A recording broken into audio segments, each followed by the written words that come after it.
What's going on here? We're just swapping the flywheel and the clutch because the dual mass flywheel is failing in this.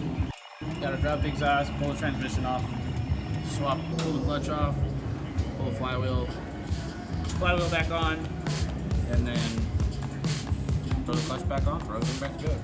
Cool.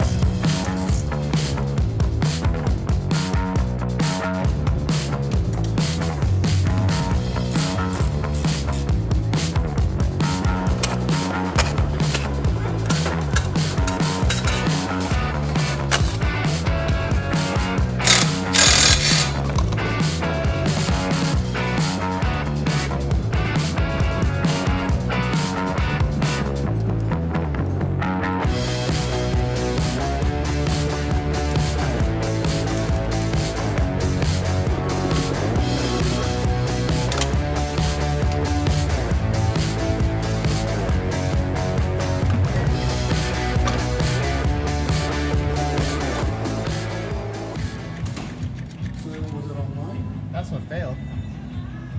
So you can see that springy motion that does this. The engine's not turning, which means that the springs in this dual mass flywheel are bad, causing it to basically act like a slipping clutch.